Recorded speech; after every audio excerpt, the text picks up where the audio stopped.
Hi guys, 2026-এর বিধানসভা নির্বাচন গেল। সবাই কত কষ্ট করে ভোট দিতে এসেছে। লাইনে দাঁড়িয়ে ঝড় ঠিক নয়, সরি, বৃষ্টি হচ্ছিল রোদকে উপেক্ষা করে। কিন্তু তাদের জন্য কি একটা খাওয়া দাওয়ার ব্যবস্থা করা যেত না? আমরা ভোটাররা কি পেলাম শুধু ভোট দিতে গিয়ে? আজকে সেটা নিয়ে আলোচনা করব। জানি এইটা অনেক হাস্যকর ব্যাপার হয়ে যাবে, যে কি বলছে ভাই, ভোটারদের জন্য খাওয়া দাওয়ার ব্যবস্থা। পুরো ভিডিওটা তোমরা দেখো, তাহলে সব কিছু জানতে পারবে। একটা ছোট্ট রিকোয়েস্ট, আমাদের চ্যানেলটাকে সাবস্ক্রাইব করে দাও, ভিডিওটাকে একটা লাইক দাও। দেখো, অনেকেই এটা নিয়ে বলছে না যে ভোটাররা এত কষ্ট করে ভোট দিতে গেল। হ্যাঁ, ভোটের রেজাল্টের পরে সরকার আমাদের জন্য কি করবে সেটা এখন তো জানি না, বা কোন সরকার থাকবে বা কোন সরকার আসবে সেটাও আমরা এখনো পর্যন্ত জানি না। কিন্তু ভোটাররা যে কষ্ট করে ভোট দিতে যাচ্ছে, অনেকে তো খালি পেটে ভোট দিতে চলে গেছে, কিন্তু তাদের জন্য কি খাওয়া দাওয়ার ব্যবস্থা করা যেত না?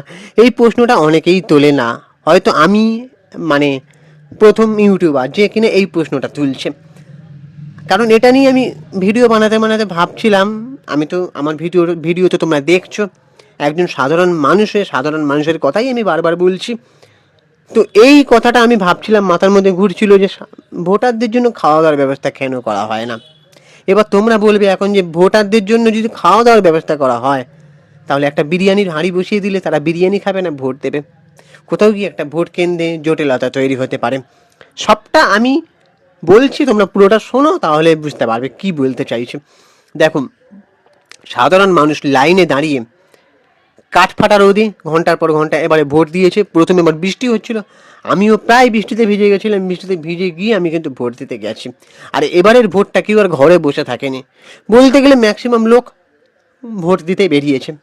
আর সেই ভোটারদের সংখ্যাটাও অনেকটা, যেটা সমীক্ষায় উঠে আসছে। তো এই যে গণতান্ত্রিক অধিকার প্রয়োগ করা কোনো ছোট কথা কিন্তু নয়। আমরা যে গণতান্ত্রিক অধিকার প্রয়োগ করতে ভোট দিচ্ছি, এটা কিন্তু অনেকটা বড় একটা দায়িত্বের কাজ, তাই না? ভাবছে ও ভোট দিতে যাবে, সামান্য কি কাজ? না বন্ধুরা, এটা অনেক বড় একটা দায়িত্ববানের কাজ, তাই না? আমাদের কাজ হচ্ছে গণতান্ত্রিক অধিকারের মধ্যে সরকার গঠন করা, তাই না? তো হ্যাঁ, ভোটারদের জন্য কি কি ব্যবস্থা প্রয়োজন এবং নির্বাচন কমিশনের ভূমিকা নিয়ে আজকে কথা আমি বলবো। দেখো, প্রথমে আমরা নির্বাচন কমিশনকে ধন্যবাদ জানাতে চাই, কারণ এবারে নিরবিচ্ছিন্নভাবে কয়েকটা বিচ্ছিন্ন ঘটনা বাদ দিলে এবারের ভোটদানের প্রক্রিয়াটা প্রায় অনেকটাই শান্তিপূর্ণ হয়েছে, এবং এর ফলে সাধারণ মানুষ নির্ভয়ে বুথে পৌঁছাতে পেরেছেন। নির্বাচন কমিশন এবারে অনেক কিছু ব্যাপারেই মাথা গলিয়েছে, যেগুলো তার ভাবার কথা নয় সেগুলো ব্যাপারেও নির্বাচন কমিশন ভেবেছে এবং পদক্ষেপ নিয়েছে। আমরা দেখে এসেছি, আমরা আগের বছর পর্যন্ত দেখেছি যে কত ঘটনা ঘটেছে।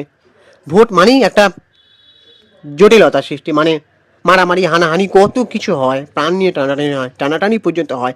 কিন্তু এবারে অনেকটা শান্তিপূর্ণভাবে হয়েছে। তো আপনারা দেখেছেন যে অনেকে অসুস্থ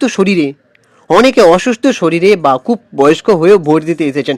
আমার নিজের চোখে দেখা যে পায়ে প্রবলেম অনেক মহিলার বা অনেক বয়স্ক লোকে, তারা হুইল চেয়ারে করে কষ্ট করে গাড়ি থেকে নামছে, কেউ ট্যাক্সি থেকে নামছে, পায়ে প্লাস্টার হয়েছে সেরকম অবস্থাতেও তারা নামছে, আমি দেখেছি। কিন্তু ভোট দান থেকে তারা কেউ বিরত থাকেনি, ভোটটা ঠিক দিয়েছে গণতান্ত্রিক অধিকার বজায় রাখার জন্য। তো অনেকেই ভাবছেন যে এই দীর্ঘ সময় অপেক্ষা করার পর অনেকেরই খুব খিদে বা তেজটা পাওয়াটা কিন্তু স্বাভাবিক। বুঝতেই পারছো আমি কি বলতে চাইছি, যে তোমরা হয়তো ভাবছো যে ভোটারদের জন্য যদি ভালো কোনো খাবারের ব্যবস্থা থাকতো তবে কেমন হতো। এটাই আমার প্রশ্নটা করা। তোমরা কি ভাবছো না ভাবছো জানি না, এটা আমার প্রশ্ন।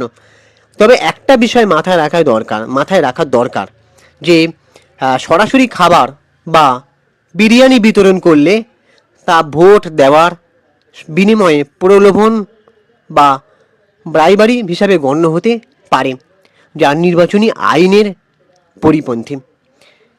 তো তাহলে কি করলে ভালোটা হতো? যে খাবারের কথাটা আমি তুললাম, সেটা হচ্ছে খাবার সরাসরি দেওয়া না গেলেও সাধারণ মানুষের কষ্ট লাঘবে যদি কিছু উন্নত ব্যবস্থা থাকতো, যেমন পর্যাপ্ত পানীয় জল ও ওআরএস ওআরএস মানে গরমের কথা মাথায় রেখে প্রতিটি বুথে যদি ঠান্ডা জল বা ইলেকট্রোলাইট ড্রিঙ্কস থাকে তাহলে কেমন হতো।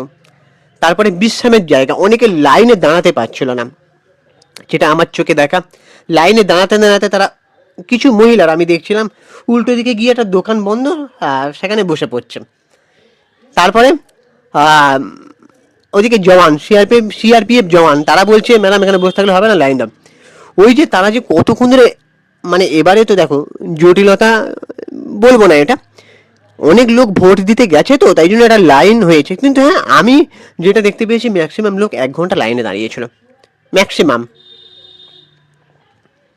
তো লাইনে দাঁড়াতে কষ্ট কমাতে পর্যাপ্ত বেঞ্চ বা বসার সেট, মানে বসার চেয়ার বা সেটা তো ব্যবস্থা করে রাখা কিন্তু উচিত ছিল, আমার এটা পার্সোনালি মনে হয়। ঠিক আছে, তো স্বাস্থ্যকেন্দ্র, দেখো ভোট দিতে গিয়ে কেউ কিন্তু অসুস্থ হয়ে যেতে পারে। আমি একটা খবরেও দেখছিলাম যে কে নাকি একজন বৃদ্ধ অসুস্থ হয়ে গেছে নাকি, এমন একটা খবর আমি দেখছিলাম। আমি পুরোটা ভালো করে জানি না তাই এই ব্যাপারে আমি বলতে পারছি না, কিন্তু হ্যাঁ, যে কোনো সাধারণ মানুষ অসুস্থ হয়ে যেতেই পারে ভোট দিতে গিয়ে। পরিস্থিতি কার কখন কী আসবে বলা যায় না। তো দীর্ঘক্ষণ মানে লাইনে দাঁড়ানোর জন্য যদি প্রতিটি মানে প্রত্যেকটা বুথে একটি করে মেডিকেল ডেস্ক রাখা হতো, যাতে কেউ অসুস্থ বোধ করলে সঙ্গে সঙ্গে তার একটা ফার্স্ট এড মানে প্রাথমিক চিকিৎসা করা যেতে পারে। এবার যদি টোকেন সিস্টেম নিয়ে বলি, দেখো অনেকে লাইনে দাঁড়াচ্ছে, বসে পড়ছে, অধৈর্য হয়ে যাচ্ছে। তো আমার মতে মনে হলো যে লাইনে দাঁড়ানো পাশাপাশি যদি একটু টোকেন ব্যবস্থা থাকতো তাহলে কিছু একটু মানুষ স্বস্তিতে বুঝতে পারতেন যে না টোকেন আছে, এই লাইন। আবার সেখানে একটু গন্ডগোল হতে পারতো, কিন্তু তাও একটু মানে কিছু ব্যবস্থা যদি নেওয়া যেত যাতে যাতে তারা একটু বিশ্রাম পান। আমি বিশ্রামের কথাটা মাথায় রেখে এই কথাটা আমি বললাম। তো এই যে ব্যাপারগুলো বললাম, তোমাদের কি মনে হচ্ছে? পরিস্থিতিতে দেখো একটাই কথা আমি বলতে পারি যে ভোট দেওয়া শুধু একটা অধিকার নয়, একটা দায়িত্ব, যেটা আমি আগেই বললাম, একটা বড় সড়ো দেশের বা রাজ্যের একটা রেসপন্সিবিলিটি ভোট দেওয়া আমাদের।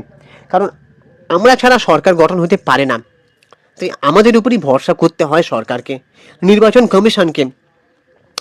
তো সাধারণ মানুষ যখন এই দায়িত্ব পালন করছেন তখন তাদের সুযোগ সুবিধা নিয়ে বলাটাও আমাদেরও কিন্তু দায়িত্ব, কর্তব্যের মধ্যে পড়ে। আমার এটা কর্তব্যের মধ্যে পড়ে। তো তোমরা কি মনে করো যে ভোটারদের জন্য আর কি কি ব্যবস্থা থাকলে ভালো হতো? তোমরা সেটা কমেন্টে জানাও। ভিডিওটা ভালো লাগলে লাইক করো, শেয়ার করে সবার কাছে পৌঁছে দাও। অবশ্যই মূল্যবান কমেন্টটা কিন্তু দেবে। হ্যাঁ, আপনি ভোটারদের সুবিধার জন্য বা আমি ভোটারদের সুবিধার জন্যই কিন্তু এই কথাগুলো বললাম। কোনো রকম আমি জটিলতা তৈরি করতে এই ভিডিওটা বানাইনি, বা আমি কিন্তু বলিনি যে বিরিয়ানির হাঁড়ি বসিয়ে দাও ওখানে।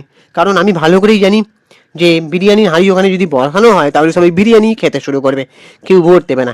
হালকা কিছু মানে প্রোটিন জাতীয় খাবার যদি থাকতো, বা কোল্ড ড্রিঙ্কস বা ওআরএস ঠান্ডা পানীয়, বা হালকা মানে যারা খুব ঠান্ডা খেতে পারে না, মানে সব রকম একটা ব্যবস্থা হালকার মধ্যে দিয়ে। আমি কথাটা কি খুব খারাপ বললাম? তারপরে ফার্স্ট এড মানে প্রাথমিক চিকিৎসার জন্য একটা ব্যবস্থা, সেটা বললাম। তারপরে ওই যে যারা বয়স্করা আসছে তাদের জন্য ব্যবস্থা নেওয়া, এগুলো কি খারাপ বলে থাকলাম বলো? যদি ভুল বলে থাকে তাহলে অবশ্যই সেটাও কমেন্ট করে জানাবে, ঠিক বলে থাকলে সেটাও কমেন্ট করে জানাও। আর কি মনে হচ্ছে, যদি ভালো লাগে তাহলে চ্যানেলটাকে সাবস্ক্রাইব করে পাশে থাকো। চলো টাটা।